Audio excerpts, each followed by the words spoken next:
Hello बच्चों, कैसे हैं आप। मैं हूं रहमान सर और हमारे इस एमपी पॉइंट चैनल पर आपका बहुत बहुत स्वागत है। जैसा कि आप लोग जानते हैं कि हाई स्कूल यानी कक्षा 10 यूपी बोर्ड की परीक्षाएं चल रही हैं।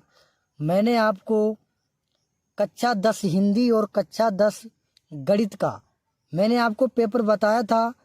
ठीक उसी प्रकार जो 27 फरवरी 2023 को जो विज्ञान का पेपर होने वाला है, हाँ जी, विज्ञान का जो पेपर होने वाला है उस पेपर में क्या क्या बदलाव किया गया है। जैसा कि 2022 में जो पेपर हुए थे उसके हिसाब से 2023 में बहुत ही बड़ा बदलाव किया हुआ है। अगर आपने इस बदलाव को नहीं समझा तो आप पेपर में गलतियां अवश्य ही करेंगे। तो आपको इस वीडियो को पूरा देखना है ताकि आपको ये समझ में आ जाए कि आपको क्या गलती नहीं करनी है। तो देखिए, सबसे पहले तो आपको 2022 में केवल 5 ऑब्जेक्टिव क्वेश्चन पूछे जाते थे, यानी कि बहुविकल्पी क्वेश्चन पूछे जाते थे। अब 2023 में आपको 20 बहुविकल्पी प्रश्न करने होंगे जो आपको OMR शीट पर लिखना पड़ेगा। ठीक है बेटा, तो चलिए हम ज़्यादा बात ना करते हुए सीधे पॉइंट पर आते हैं। हमारे पास ये 2022 का विज्ञान का एक पेपर है, इसको आप ध्यान से समझ लेना है। बस इसी प्रकार का आपका पेपर आने वाला है। और लास्ट में, वीडियो के लास्ट में, हम आपको एक ऐसी ट्रिक बताएंगे जिस ट्रिक के माध्यम से आप लोग पूरे पेपर को आसानी से कर पाएंगे और आप अच्छे से अच्छे नंबर ला पाएंगे।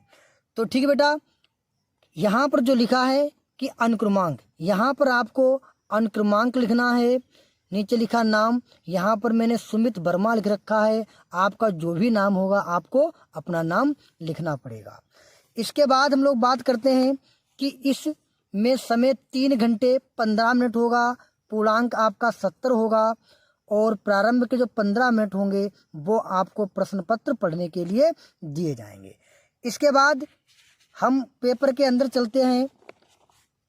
देखिए बेटा, यहाँ से पार्ट ए शुरू होगा, जहाँ पर लिखा है पार्ट का, यानी कोई दर्पण किसी वस्तु का प्रतिबिंब सदैव सीधा बनाता है, दर्पण है।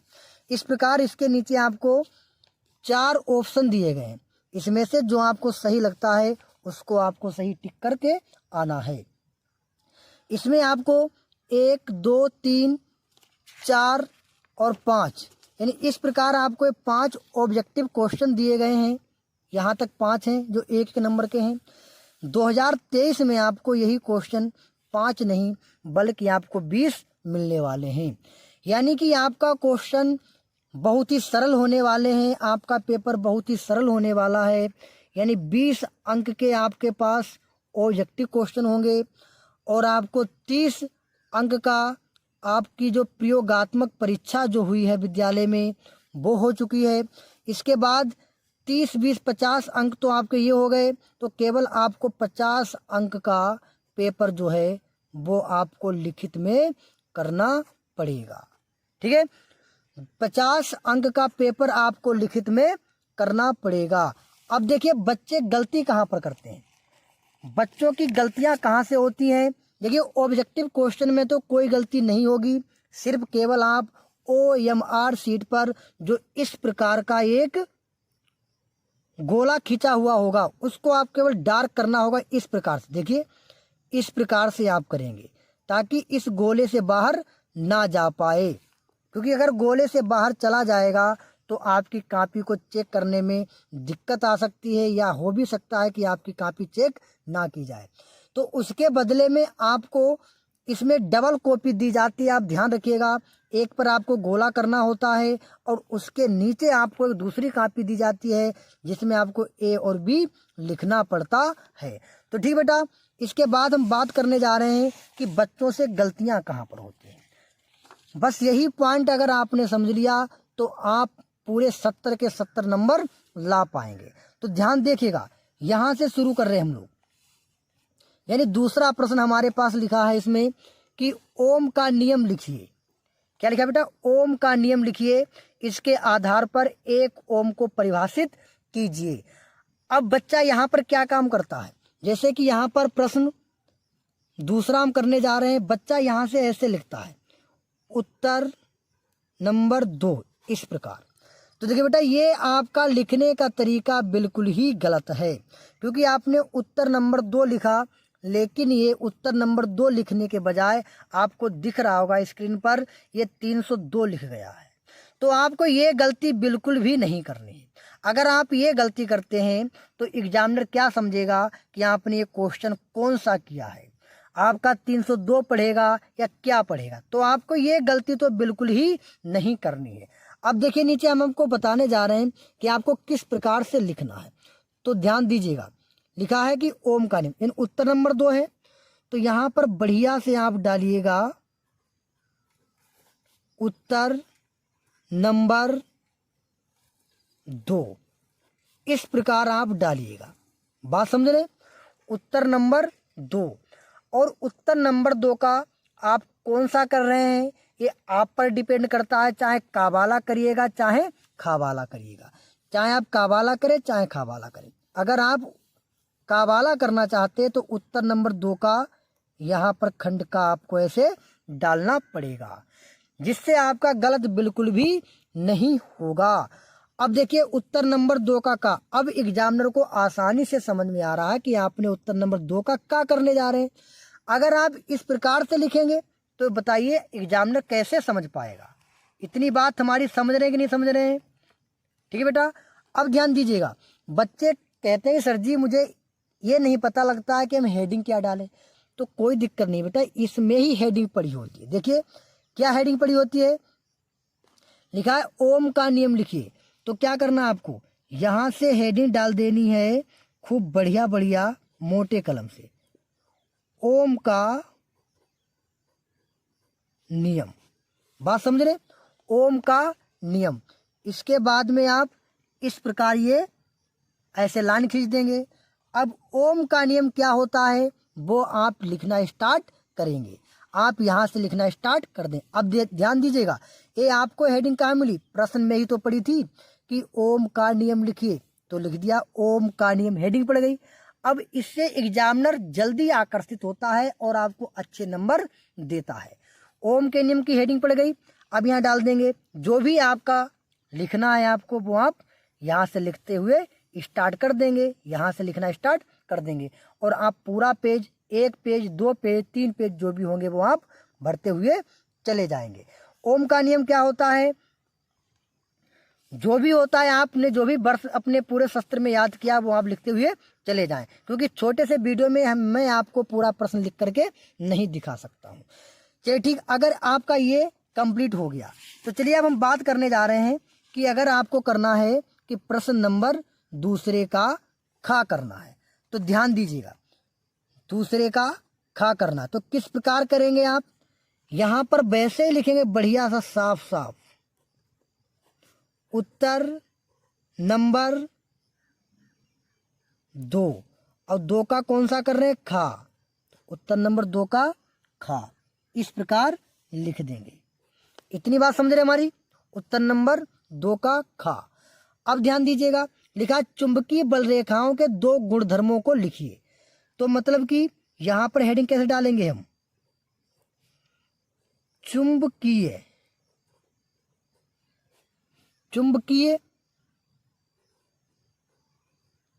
बल रेखाओं के गुण धर्म, इस प्रकार लिख देंगे चुंबकीय बल रेखाओं के गुण धर्म। और कितने लिखने, तो 2 लिखने हैं, 2 लिखने के लिए कहा है, तो फिर आप यहां से डालेंगे नंबर 1, यानी पहला आप गुणधर्म लिखने जा रहे हैं। नंबर 1 क्या होता है, चलिए हम इसको लिखकर दिखा दे रहे हैं। आपको लिखना है कि चुंबकीय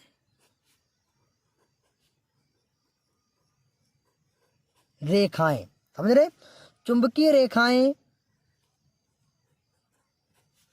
कभी भी, ठीक है, चुंबकीय रेखाएं कभी भी एक दूसरे को नहीं काटती हैं। इस प्रकार आपको लिखना है। अब नंबर 2 पूछे गए थे, तो नंबर 2 यहां से डालेंगे बढ़िया तरह से। ऐसे क्या लिखेंगे, ध्यान समझिएगा।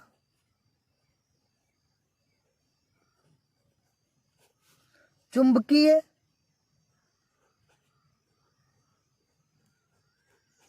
रेखाएं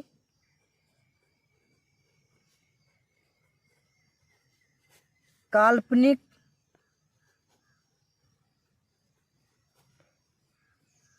रेखाएं हैं, इस प्रकार, ठीक है, यानी चुंबकीय रेखाएं काल्पनिक रेखाएं हैं। अब इस प्रकार हमारा प्रश्न कंप्लीट हुआ। इसमें आपको एग्जामिनर अच्छे नंबर देगा। ऐसा नहीं बस कलम उठाया लिखने लग गए, तो आपको कभी भी नंबर पूरे नहीं मिलेंगे। ठीक है बेटा, चलिए बात करते हैं। अगर हम देखिए बेटा, अब हम बात करेंगे, ज़्यादा बात ना करते हुए हम लोग डायरेक्ट ही लॉन्ग क्वेश्चन पर आ रहे हैं, और एक लॉन्ग क्वेश्चन हम आपको लिखते हुए दिखा रहे हैं। और इस लॉन्ग क्वेश्चन को लिखने के बाद मैं आपको एक ट्रिक बताऊंगा, जो ट्रिक लगाने से आप पूरे के पूरे नंबर ला सकेंगे। देखिए बात करते हैं कि हम आ गए हैं उत्तर नंबर 12 पर। तो अब किस प्रकार लिखेंगे, देखिए बहुत अच्छी तरह से डाल देंगे हम लोग उत्तर नंबर 12, इस प्रकार लिखें उत्तर नंबर 12। ठीक है, अब लिखा है इसमें उत्तर नंबर 12 क्या है कि पर्यावरण को परिभाषित कीजिए। एक अच्छे पर्यावरण हेतु मतलब कि के लिए प्राकृतिक संसाधनों के समुचित संरक्षण तथा उचित उपायों की चर्चा कीजिए। तो आपका लॉन्ग में क्वेश्चन है, ये लिखा है 2+5। इसका मतलब है जब आप परिभाषा देंगे पर्यावरण की तो आपको 2 नंबर मिलेंगे, और बाकी का क्वेश्चन करेंगे तो आपको 5 नंबर मिलेंगे। कुल मिलाकर के आपको इसमें 7 नंबर मिलने वाले हैं। तो देखिए सबसे पहले में क्या करना, पर्यावरण की परिभाषा लिखनी। तो यहाँ पर क्या डाल देंगे हम, ध्यान समझेंगे, यहाँ पर डाल देंगे हम पर्यावरण की परिभाषा। ठीक है, पर्यावरण की परिभाषा। अब जो भी इसकी परिभाषा होती है उसको हम लिखेंगे नीले कलम से। अब चाहे आप यहाँ से लिखें और चाहे नीचे यहाँ से लिखें। अगर आप ज़्यादा पेज भरना चाहते हैं, अधिक पेज भरना चाहते हैं, तो आप नीचे से लिख सकते हैं कि पर्यावरण कैसे लिखेंगे,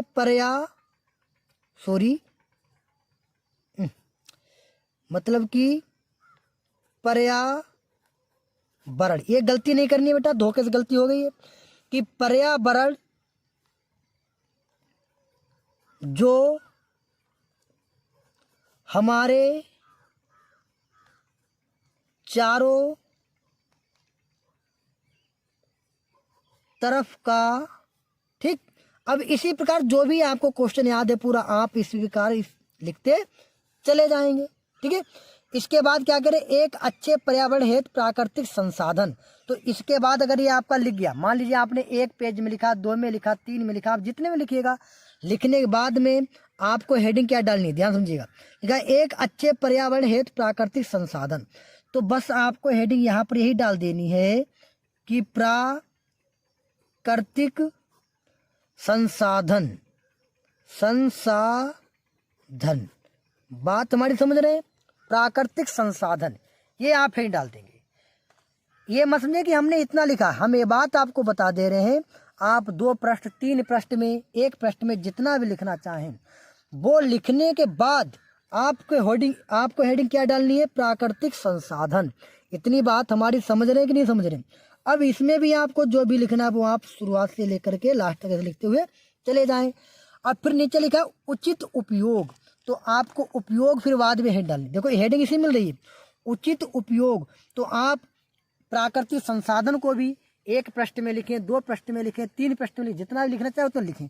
लिखने के बाद में आप आकर के हेडिंग क्या डालेंगे, उपयोग। बस इसी में आपकी हेडिंगें होती हैं, बच्चा केवल ढूंढ नहीं पाता। देखिए हमने पहले पर्यावरण की परिभाषा डाली, प्रश्न में ही तो हमें परिभाषा, हमें हेडिंग मिली। पर्यावरण हेतु प्राकृतिक संसाधनों, तो प्राकृतिक संसाधन ही डाल दी। बाद में क्या, उचित उपयोग, तो उचित उपयोग हमने ही डाल दी। अब इसी प्रकार आप इसको भी 2 प्रश्न में, 1 प्रश्न में, 3 प्रश्न में लिखना चाहें तो आप ले सकते हैं। लेकिन ध्यान रहे ये 7 प्रश्न का आपका क्वेश्चन है, इसको कम से कम आप 5 पेज में तो इसको लिखना बहुत ही जरूरी है, क्योंकि जब आप 5 पेज में लिखेंगे तभी तो आप पूरे नंबर ला पाएंगे। अब देखिए बेटा, ये तो मैंने आपको सिखाया कि आपको किस प्रकार पेपर में हेडिंग डालनी है या किस प्रकार आपको पेपर को करना है। चलिए अब हम बात करने जा रहे हैं सबसे अहम बात, वो अब आपकी शुरू होगी। देखिए हम आपको बताने जा रहे हैं कि अगर बच्चा क्या गलती करता है। बच्चा ये गलती कर देता है, जैसे हमने मान लिया कि आपको परीक्षा में कोई भी प्रश्न छोड़ करके नहीं आना है, बस यही आपको ट्रिक लगानी है। अगर आप परीक्षा में प्रश्न को छोड़ करके चले आए तो आपको कोई भी नंबर नहीं मिलने वाला और आप फेल भी हो जाएंगे।